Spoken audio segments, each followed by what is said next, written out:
Les humains du futur quand les extraterrestres deviennent nos versions multidimensionnelles.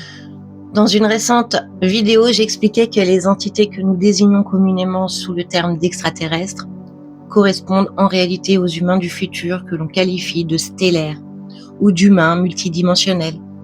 Cette perspective change radicalement notre compréhension des phénomènes de contact et d'apparition. Elle replace l'humain au centre d'un processus évolutif cohérent et autoguidé, plutôt que dans le rôle de spectateur passif face à des civilisations venues d'ailleurs. Qui sont les stellaires ? Ces êtres ne proviennent pas d'une autre planète ou d'une galaxie lointaine. Ils ne sont pas extraterrestres au sens spatial du terme.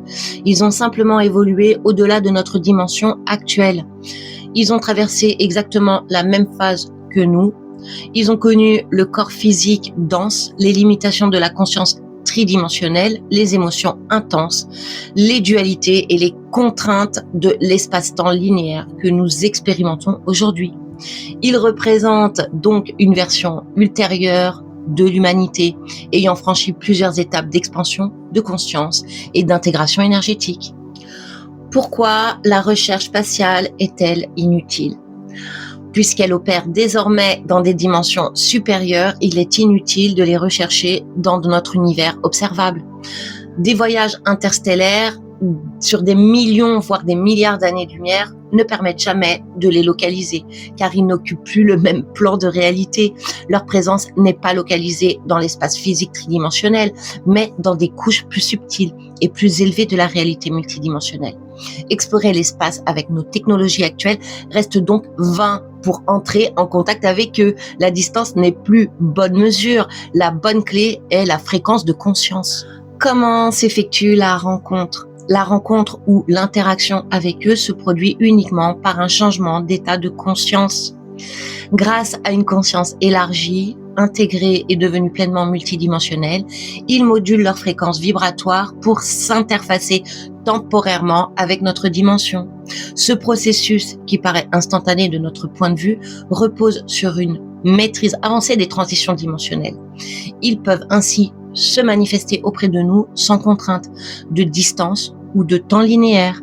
Ce qui ressemble à un voyage rapide n'est en réalité qu'un ajustement de leur champ de présence dans le continuum espace-temps. Leur rôle dans l'évolution humaine. Leur intervention principale consiste à accompagner l'évolution humaine à travers les événements planétaires collectifs et les expériences individuelles. Ils stimulent l'expansion de la conscience. Ces événements, même lorsqu'ils sont déstabilisants ou douloureux, agissent comme des catalyseurs d'éveil. Ils créent les conditions nécessaires pour que l'humanité sorte de ses schémas limités, questionne ses croyances et développe des capacités supérieures de perception et d'unité. Cette fonction d'assistance est parfaitement cohérente. En tant qu'humains du futur, leur existence même dépend de notre progression vers des niveaux de conscience supérieurs. Ils ne sont pas des sauveurs extérieurs, mais une version avancée de nous-mêmes, investie dans la continuité de notre propre trajectoire évolutive. Ils nous guident comme nous guiderions notre propre passé.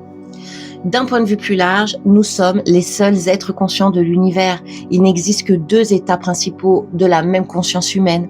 L'état dense dans la basse dimension, notre réalité actuelle, et l'état expansé dans les dimensions supérieures. Aucune autre forme de vie intelligente indépendante n'existe dans ce modèle. L'univers entier constitue un vaste terrain d'expérience pour une unique conscience qui se déploie à travers différents niveaux de densité et de complexité. Cette idée va à l'encontre des nombreux récits culturels, cinématographiques, mythologiques et des témoignages subjectifs qui décrivent des entités autres, bienveillantes ou malveillantes. Le cerveau humain projette naturellement des formes séparées et des dualités bien-mal, nous, eux, pour interpréter l'inconnu. Cette tendance est une caractéristique normale du mental à un certain stade de développement. Cependant, l'expansion de la conscience révèle progressivement que ces constructions mentales ne constituent qu'une étape transitoire, utile mais temporaire. Le mental et l'imagination servent de pont nécessaire, mais limité. Ils nous conduisent vers une perception plus directe, centrée sur le ressenti profond, l'intuition pure et la reconnaissance de notre nature originelle. Nous sommes l'origine elle-même, la source primordiale qui s'incarne à travers un vaste voyage dimensionnel, spatial et temporel. Ce voyage a pour but de revenir à l'état d'éternité, le non-temps de la conscience unifiée, souvent associé à la 12e dimension dans les modèles multidimensionnels. Dans cet état, le corps et l'esprit fusionnent dans une unité parfaite, au-delà de toute séparation et de toute limitation. En résumé, ce que nous appelons contact extraterrestre est en réalité une rencontre avec notre propre futur. Il s'agit d'une boucle temporelle et dimensionnelle dans laquelle l'humanité se guide elle-même vers sa pleine réalisation. Cette vision offre un cadre cohérent, unificateur et profondément responsabilisant. Nous ne sommes pas seuls, car nous sommes tout. L'évolution qui nous attend n'est pas une question d'arrivée extérieure, mais de réveil intérieur.